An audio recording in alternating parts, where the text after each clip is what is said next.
Dans cette vidéo, je vais vous expliquer comment les faux agents vous arnaquent avec les fausses opportunités. Bienvenue dans la sphère du football. Ici, on parle de tout ce qui est football, comment trouver des opportunités, soit en France, à l'étranger. Si tu es intéressé par ce type de contenu, n'hésite pas à t'abonner car très prochainement, je vais sortir une multitude de vidéos concernant ce registre-là. On va rentrer dans le vif du sujet. Alors, il y a plusieurs manières par lesquelles les faux agents vous miroitent des fausses opportunités et vous escroquent des sommes faramineuses. Dans cette vidéo, je vais vous dire quelques manières les faux agents peuvent utiliser pour pouvoir vous escroquer et vous préserver de ce type de manipulation. Alors déjà, pour moi, c'est quoi un faux agent? Un faux agent, c'est une personne, un individu qui va vous miroiter des opportunités de football avec souvent en échange une compensation financière. Et lorsque vous avez accès à ces fameuses opportunités, soit ce n'est pas ce que c'était prévu, ou soit il n'y a que du vent. Et pour vous promettre ces fausses opportunités, ils peuvent utiliser cette technique-là. Ils vont vous tromper avec des arguments d'autorité. Qu'est-ce que c'est un argument d'autorité? Pour vous tromper, ils vont utiliser un argument d'autorité. C'est-à-dire qu'ils vont prétendre avoir des contacts avec des coachs, avec des entraîneurs, avec des recruteurs d'un club qui est UP dans le monde ou très connu. Ou même vous montrer des photos de où ils sont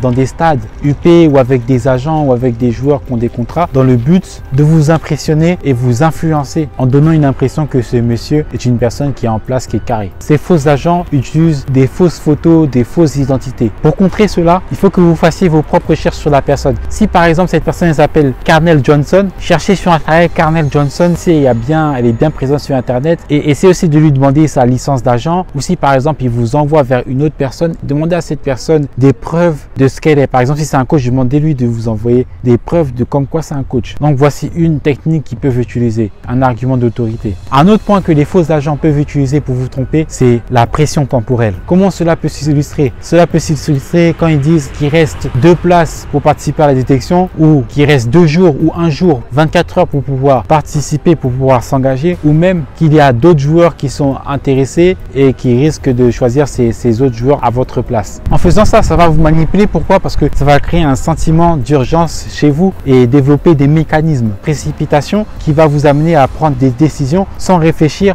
Et en prenant ces décisions sans réfléchir, cela peut amener à des conséquences financières et morales très désastreuses. Et il faut éviter ça. En faisant cela, les agents vont chercher à vous déstabiliser, à vous amener aussi à prendre des décisions impulsives qui peuvent vous amener à regretter vos choix parce que peut-être que ça va vous faire perdre de l'argent et peut-être que ça peut vous décevoir car peut-être quand vous allez arriver là-bas, tout ne se passe pas comme prévu. Ainsi, dans ce type de situation, il ne faut pas céder à la pression temporelle. Il faut bien prendre le temps de vérifier les opportunités. Une fois que c'est vérifié, ok. Mais si c'est un truc qui est très rapide, vous dites rapidement et vous voulez la pression, évitez parce que ça risque d'être une arnaque. Ensuite, un autre point que les agents utilisent pour vous escroquer, c'est qu'ils vont vous miroiter des choses qui sont trop beaux pour être vraies et à condition d'une participation financière. Comment cela s'illustre? Ils vont vous dire qu'ils ont une opportunité pour un club pro à l'étranger, peut-être dans les pays de l'Est. Vous avez un salaire de 2 000, 3 000 euros. Par contre, soit il faut payer des frais d'agence, soit il faut payer des frais de visa, des sommes pas 30 euros, 50 euros. Ils vont dire peut-être de payer 200, 300 euros. Quand ils font ça, l'objectif de faire ça, c'est de vous séduire en vous proposant des opportunités extraordinaires. Parce que peut-être que vous jouez à un niveau où vous n'êtes pas reconnu, jouez à un niveau qui est bas et vous souhaitez jouer à des niveaux plus UP et que cette personne vous propose ça et en vous proposant ça, vous vous sentez séduit.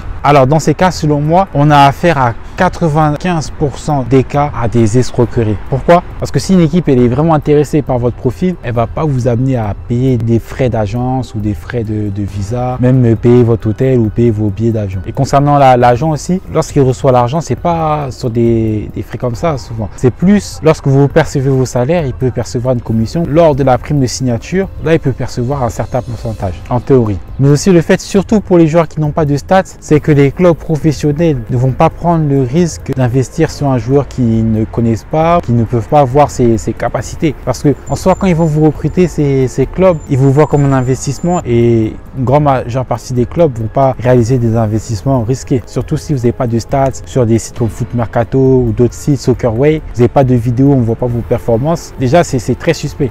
Sur quoi l'agent il se base pour pouvoir signer ce type d'opportunité? En tout cas, dans ce cas d'espèce, si vous êtes amené à avoir ce type de proposition, je vous recommande de ne pas donner d'argent et de cesser communication avec ce type de personnes. Et que si vous êtes quand même tout de même intéressé, n'hésitez pas à demander des contacts sur l'agent, où vous allez partir, où vous allez dormir, dans quel club vous partez. Comme ça, si vous savez que vous avez le contact du club, vous contactez le club, vous demandez est-ce que vraiment il y a un essai ou pas, vous cherchez à avoir des preuves. Et là, si vous avez des preuves que c'est un vrai test, partez. Mais si vous n'avez pas de preuves que c'est bizarre, vous n'avez pas d'informations de où vous allez dormir, quels sont les billets d'avion, quand est-ce que vous partez, ou les billets de train, quand est-ce que vous partez, si vous n'avez pas d'informations sur ça, je vous recommande de ne pas partir, de ne pas continuer avec cet agent, car cela risque d'être une arnaque. Pour faire un petit résumé, les faux agents, ils peuvent utiliser la pression temporelle, ils peuvent vous miroiter des choses qui sont trop beaux pour être vraies, et ils peuvent aussi utiliser des arguments d'autorité. Donc voilà, cette vidéo va arriver à son terme. J'espère qu'elle vous a plu. Si c'est le cas, n'hésitez pas à me le faire savoir dans les commentaires,